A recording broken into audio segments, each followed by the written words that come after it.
अस्सलामुअलैकुम नाज़रीन, कैसे हैं आप सब। मैं हूं आपका भाई मुबारक राही। साथियों, राही इन्फॉर्मेटिव चैनल पर आप सभी साथियों का पुरज़ोर इस्तकबाल है, खैर मक़दम है, वेलकम है, स्वागत है। साथियों, आज की मुख्तसर सी क्लास में, बल्कि ये क्लास नहीं, एक जानकारी है, एक अहम नोटिस के तहत है। वो ये है कि जिन साथियों ने चौथा टेस्ट दिया था, ये उसकी जवाबी कॉपी है। और ये जो है कि हम सिर्फ़ जवाब की तरफ इशारा कर देंगे, और इसमें किसी को कोई दिक्कत हो तो ताकि वो हमसे सवाल पूछ सकें, मैं उसका सवाल का जवाब दे सकूं, हल कर सकूं। जो सवाल आप लोगों ने हल किया है, कापी भेजी है, वो हमारे पास महफूज है, उसका रिज़ल्ट आउट होना बाकी है। लेकिन बहुत सारे साथी ऐसे हैं जिनसे मेरी शिकवा शिकायत है, उन्होंने कापी नहीं भेजी है। पता नहीं क्यों नहीं भेजी। अगर आप इस तरह से कापी नहीं भेजेंगे तो बताइए मैं किस तरह नंबर को निकालूँ, फिर किस तरह आपका रिज़ल्ट को मैं पब्लिश करूँ। मैं बहुत कन्फ्यूज़ हूँ। काफ़ी मेहनत करनी पड़ती है लिखित परीक्षा कापी चेक के लिए। फिर उसके बाद मैंने सोचा कि जब एक बराबर कापी आपकी नहीं आ रही है तो सबकी एक साथ हम पाँचों का रिज़ल्ट आउट करें, लेकिन फिर भी आप सभी की कापी नहीं आ रही है। मजबूरन ऐसा होगा कि मुझे रिज़ल्ट को पोस्टपोन करना पड़ जाएगा। तो कापी अपनी अपनी ज़रूर भेजिएगा, चाहे वो हमारे टेलीग्राम पे भेजिए या फिर हमारे व्हाट्सएप पे भेजिए। आप तो हम जोड़ रखे हैं वहाँ पर। तो चलिए जल्दी से आज के जवाब देख लेते हैं। आप सभी का तो अल्हम्दुलिल्लाह उर्दू अनुवादक वालों का आ चुका है एडमिट कार्ड। आपने अपना एडमिट कार्ड निकाल भी लिया होगा। जिसे निकालने में दुश्वारी हो रही है कि वो हमसे संपर्क कर लें, मैं उसको निकाल के दे दूँगा। चलिए तो आज करते हैं सवाल और जवाब। तो आपको कापी इस तरीके से भरना था। टेस्ट नेम सहायक उर्दू अनुवादक देना था, मोबाइल नंबर आपका देना था, आपका मोबाइल नंबर ही आपका रोल नंबर है। 2 घंटे का समय दिया गया था, जो 8 से लेकर के 10 तक का आपका टाइम था, और ये आपका ऑफिस का नंबर था। और यहाँ अगर देखेंगे नंबरात की बात करेंगे तो तज़किर व तानीस जो 5 नंबर का पूछा गया था, और ये सिर्फ प्रैक्टिस के तौर पर दिया गया है। जबकि वहाँ पर आप जहाँ एग्ज़ाम देने जाएंगे 31 तारीख को, वहाँ कुछ अलग हिसाब से नंबरात है। ये नंबरात वहाँ पे नहीं है। सवाल तो ऐसे ही आएंगे, लेकिन नंबरात वहाँ पे अलग अलग होंगे। ठीक है। इसी तरह वाहिद जमा का मुहावरा, ज़रबुल मिसल, ये सब 5-5 नंबर का हमने आपसे पूछा है, बोर्ड ने आपसे नहीं पूछा है। ज़रबुल इमसाल 5 नंबर, मुतरादिफ़ात 5 नंबर। ठीक है। और मकतूब नवीसी, यहाँ पे जो है कि मुतरादिफ़ात की जगह पे हमने उर्दू और इंग्लिश ट्रांसलेशन हमने दिया है। तो ये आपके लिए ज़रूरी है कि ये उर्दू इंग्लिश ये 5 नंबर का है, मकतूब नवीसी 5 नंबर का, मुख्तसर नवीसी 5 नंबर का है, और उर्दू हिंदी इस्तिलाहात ये 5 नंबर का पूछा है हमने, और हिंदी उर्दू इस्तिलाहात ये भी आपसे 5 ही नंबर का पूछा गया है। इसीलिए जब मैं आपसे कहता हूँ, जब आपकी कॉपी चेक की जा रही है इसी नंबरात के अनुसार चेक की जा रही है, और रिज़ल्ट भी इसी नंबर के अनुसार आपको दिया जाएगा। लेकिन जब सभी की कॉपी आएगी तभी। मज़मून नवीसी ये 10 नंबर की हैं। इल्म उरूज के इल्म बयान का जो सवालात आएंगे वो 10 नंबर का। नज़म निगार नसर निगार जो सवालात है वो 10 नंबर के। उर्दू हिंदी तर्जुमा 10 नंबर के, और हिंदी और उर्दू हिंदी 10 नंबर के, हिंदी उर्दू 10 नंबर के हैं। ठीक है। आइए, सबसे पहला सवाल आपसे जो किया गया था ना, वो ये था, देखिए आप लोग, कि दर्ज झेल अल्फाज की आपको जिन्स बताना था। जैसे ये 10 अल्फाज है, दरख्त, बख्त, तख्त, लख्त, जुफ्त, पुलिस, राहत, बरकत, सुकूनत, आदत।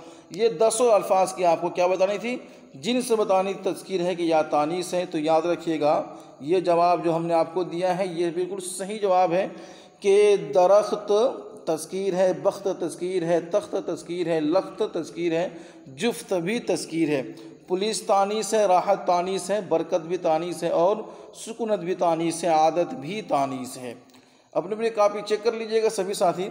यहाँ देखिएगा सवाल नंबर 2 है, दर्ज झेल अल्फाज की जमा लिखने को कहा गया है। यानी आपको 10 अल्फाज दिया गया है, आपको इसका जमा लिखना था। और ऐसे ही सवाल आपको वहाँ भी आएंगे जहाँ आप एग्ज़ाम देने जाएंगे। तो फासिक, फासिक की जमा लिखना था, और ये गाइला का आपको जमा लिखना था। गर्ज़ की जमा लिखना है, फासिला की जमा, अजनब की जमा, फितन की जमा, और गैब की जमा, औरत की जमा, अनसर की जमा, कासा की जमा। देखिए कुछ जवाब आपके पास मौजूद है। फासिक की जमा फुस्साक होता है, गाइला की जमा गवाइल होता है, गरज की जमा इगराज है, फासिला की जमा फवासिल है और इनब की जमा इनाब है। ठीक है, ये मिल गया। अगला देखिए, ये क्या है, फितना की, ये फितन है। देखिए फितना की जमा यहाँ मिस्टेकिंग है, तो फितना की जमा फितन है और यहाँ भी फितन ही लिखा गया है। और गैब की जमा गुयूब है, औरत की जमा अवारित है, अनसर की जमा अनासिर है, कासा की जमा कासात है। चलिए आगे देखते हैं। और सवाल नंबर 3 में दर्ज झेल अल्फाज की आपको अजदाद लिखना है। यानी यहाँ एक सवाल आपसे किया गया था, आपको जो है कि ये 10 अल्फाज का आपको ज़िद लिखना था, जैसे कि बंदा का, उतार का, बका का, सर का, मौजू का, राहत का, यमीन का, फ़र्द और खिरद और जुनू, इनका क्या आपको अजदाद लिखना है। अपोजिट वर्ड लिखनी थी, मुहावर यानी कि विलोम शब्द लिखना था।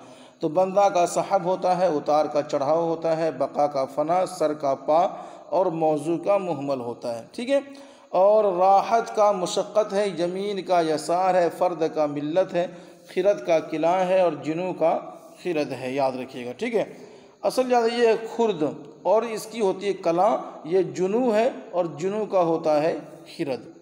ठीक है, चलिए अब यहाँ सवाल नंबर 4 में आपसे पूछा गया था कि ये दर्ज झेल मुहावरे का माने लिखिए। यानी आपसे 5 मुहावरा दिया गया है, उन 5 मुहावरे के आपसे माने पूछा गया था, जिसमें से था आँख बिछाना, आँख में बसना, आँखों में समाना, आँखें पथराना, आँखें भराना।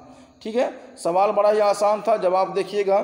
देखिए आँखें बिछाना इस मुहावरे का मतलब होता है इंतज़ार करना, आँखों में समाना इस मुहावरे का मतलब होता है हर वक्त ख्याल करना, आँखों में बसना इसका मतलब होता है पसंद आना, और आँखें पथराना इस मुहावरे का मतलब होता है मरने के करीब होना, आँखें भराना इस मुहावरे का मतलब होता है अश्कबार होना। ठीक है, आगे बढ़ेंगे। सवाल नंबर 5 में यहाँ पूछा गया है कि दर्ज झेल ज़रबुल इमसाल के मतलब बयान करें।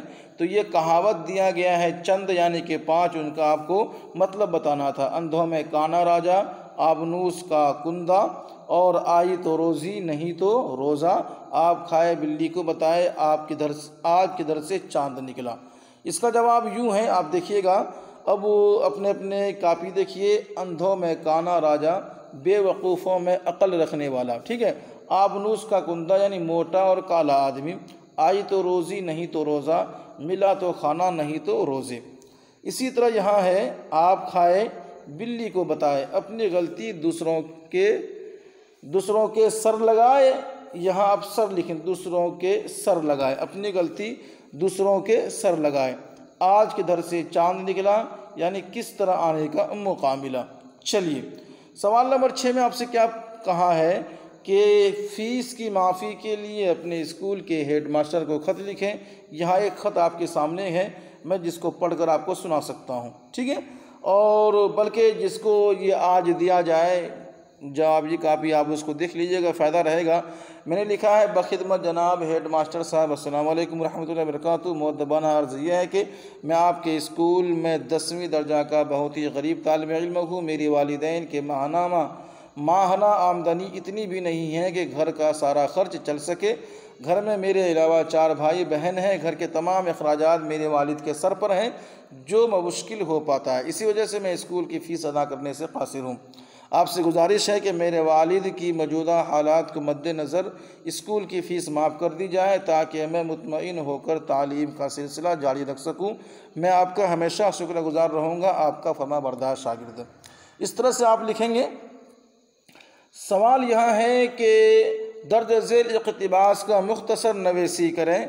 तो आप जो है इसको पढ़ लीजिएगा, फिर आप इसका मुख्तसर नवेसी कर सकते हैं। बहुत छोटा सा है, एक बार आप नज़र डाल जाइए इस पर। ठीक है, इसमें लिखा है कि आदमी बसा औक़ात तकालीफ़ के सदमे से घबरा कर मेहनत की सख्तियों से उकता कह उठता है, दुनिया में क्या आए एक आफत में फंस गए, या दुनिया है कि एक सिलसिला मुसीबत।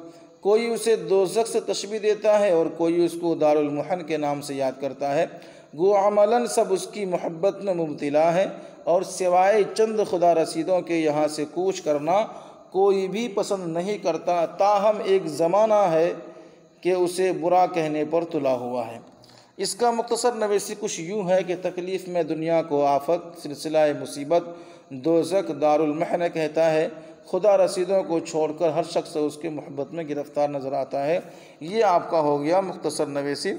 सवाल नंबर 8 को अगर देखिएगा तो यहाँ सवाल होता है कि दर्ज झेल, ये लाम बिकार है, ठीक है, दर्ज झेल उर्दू इस्तिलाहात का तर्जुमा करेंगे। तो देखिएगा, बुनियादी हुकूक, इस्लाह खाना, जुर्म अतफ़ाल, इंसानी हुकूक और बुनियादी फ़राइज़, ये 5 का आपको हिंदी इस्तिलाहात पूछा गया था, आप बता सकते हैं। देखिए, बुनियादी हुकूक का होता है मौलिक अधिकार, और इस्लाह खाना का होता है सुधारगिरी, जुर्म अतफ़ाल का होगा किशोर अपराध, और इसी तरह साथ ही इंसानी हुकूक का होता है मानव अधिकार, बुनियादी फ़राइज़ का होगा मूल कर्तव्य। ठीक है। सवाल नंबर 9 पे अगर देखते हैं कि दर्ज झेल हिंदी इस्तिलाहात का उर्दू इस्तिलाहात लिखें, तो आपको यहाँ हिंदी इस्तिलाहात से उर्दू करना है समायोजन, और इसी तरह विभागीय कार्यवाही, अनुशासनिक कार्यवाही, अग्रिम प्रति या फिर दंड अधिकारी। इसका जवाब यूँ है, समायोजन के उर्दू होती है गुंजाइश, विभागीय कार्यवाही का होगा महकमा जाती कार्यवाही, अनुशासनिक कार्यवाही का होगा तादीबी कार्यवाही, और साथियों अग्रिम पेशगी का होगा पेशगी कापी, दंड अधिकारी की आप लिख सकते हैं मजिस्ट्रेट। ठीक है, आराम से आप लिख सकते हैं। चलिए सवाल नंबर 10 देखते हैं। सफाई पर एक मजमून तहरीर करने को आपसे कहा गया है। आप एक मजमून लिखें जो 10 नंबर का है और मजमून सफाई पर हो। आप लिखिए, यहाँ लिखा हुआ है, आप पढ़ने पर ध्यान दीजिएगा। सफाई एक बहुत अच्छी चीज़ है। सफाई खुदा और इंसान दोनों को पसंद है। सफाई का ताल्लुक़ सेहत से है। सफाई रूहानी ग़िज़ा है। सफाई निस्फ़ ईमान है। लिहाजा हर काम और हर चीज़ में सफाई बेहद ज़रूरी है। जिस्म की सफाई की तरह कपड़े की सफाई भी ज़रूरी है। इसी तरह मकान की सफाई और इर्द गिर्द की सफाई भी लाजमी है। साथ ही महल्ला की और गाँव की सफाई का ख्याल रखना ज़रूरी है। बेजा कूड़ा करकट डालने से बीमारियां फैल सकती हैं, जिसके नताइज ख़राब हो सकते हैं। गर्ज़ ये कि पूरे माशरे की सफाई की ज़रूरी है। जब हमारा माहौल साफ़ सुथरा होगा तो पूरा शहर और मुल्क साफ़ सुथरा रह सकता है। यह सारी सफाई ज़ाहिरी सफाई के तहत आती है। ज़ाहिरी सफाई की तरह बातिनी सफाई भी लाजमी है। बातिनी सफाई का मतलब है कि आदमी अंदर से भी बिल्कुल साफ़ हो, उसके दिल में किसी तरह की गंदगी ना हो, उससे रूहानी सुकून हासिल होता है। लिहाजा इंसान के लिए ज़ाहिरी और बातिनी दोनों सफाई ज़रूरी है। सवाल नंबर 11 में क्या है? तजनीस, तकरार, तजाद, ईमा इशारा की तारीफ़ में मिसाल पेश करें। आपको तजनीस की तारीफ़ करनी है, उनका मिसाल देना है। आपको तकरार की तारीफ़ करनी है, उनका मिसाल पेश करना है। तजाद का और ईमा इशारा का यही हाल है। तो जवाब यहाँ पर मौजूद है। आप सभी साथी जिसको PDF मिलेगा देख लीजिएगा, बहुत फ़ायदा होगा। और कोई गड़बड़ी हो हमें बताने की कोशिश कीजिएगा। सवाल नंबर 4 पे है कि रज़ा नकवी वाही की हयात व खिदमात पर कुछ रोशनी डालिए। तो आप डाल सकते हैं, हमने यहाँ डाल रखा है। जो भी कमी बेशी हो हमें बताइएगा, और जो अपने सवालात आप रख सकते हैं, पूछ सकते हैं, पूछिए, इंशाअल्लाह फ़ायदा होगा। यहाँ हमने एक सवाल किया है, सवाल आपसे है, आपको तो खैर किया जा चुका है कि दर्ज झेल इंग्लिश इक़्तिबास का उर्दू में तर्जुमा करें, यानी इंग्लिश। अच्छा, ये हमने लिखा है, ये हमारे खुद की लिखने का तरीक़ा है। स्कूल में जो है कि जो आपका परीक्षा होगा वहाँ ये लाइन उर्दू में नहीं होगा, बल्कि ये लाइन भी इंग्लिश में होगी। ठीक है, जहाँ हिंदी से उर्दू में तर्जुमा करना है वहाँ लाइनिंग हिंदी में होगी।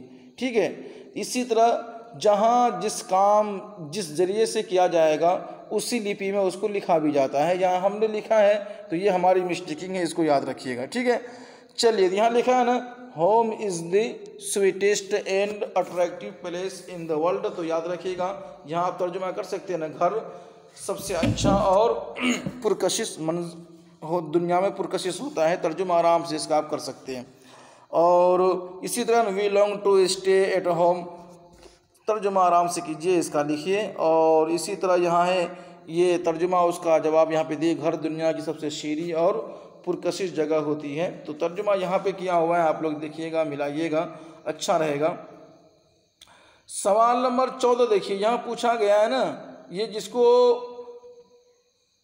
गांधी जी की सारी चीज़ें याद है जो हमने करा रहा था तर्जुमा, अगर आपको याद है तो आप आराम से कर सकते हैं। चलिए, इसकी तर्जुमा भी हमने यहाँ पे कर रखा है, बस मैं आपको इशारा कर दूंगा, आप देख लीजिएगा, क्योंकि मेरे पास इतना टाइम नहीं, मैं पढ़ के सुनाऊँ और इस तरह का कोई फ़ायदा भी आपको नहीं है। तो मज़कूरा उर्दू इक़्तिबास से हिंदी तर्जुमा जो आपने वहाँ पे उर्दू था उसका हिंदी ये है कि मोहनदास करमचंद गांधी भारत के राजनीतिक और आध्यात्मिक मार्गदर्शन और आज़ादी के आंदोलन के महत्वपूर्ण भूमिका थे। तो ये तर्जुमा आप खुद से कीजिएगा, अच्छा रहेगा, मिला लीजिएगा, बस ये तो मिलाने के लिए काफ़ी है। और एक सवाल और है यहाँ पे कि हिंदी से उर्दू में आपको तज़किरा करे वो तर्जुमा करना था, तो हिंदी पहले जा चुकी है, उसका तर्जुमा आपको करना है यहाँ पे, और ये बहुत ही मुख्तसर है, इतना सा कि सफ़र एक तालीम का ज़रिया है, तो आप कर सकते हैं। यात्रा शिक्षा का एक मात्र स्रोत है, तालीम का असल मकसद किरदार साजी है, तो शिक्षा का उद्देश्य प्रशिक्षित करना है। जब तक हम सफ़र करते हैं, जब तक हम यात्रा करते हैं, हमें अपनी अशिया संभालनी पड़ती है, हमको स्वयं अपनी वस्तु को संभालनी पड़ती है, अपना टिकट खरीदना पड़ता है। ये बिल्कुल सेम, बहुत ही आसान है, तो आप लोग कर लीजिएगा। और साथ ही कैसा रहा आप हमें बताइएगा, इंशाल्लाह आपको फ़ायदा होगा।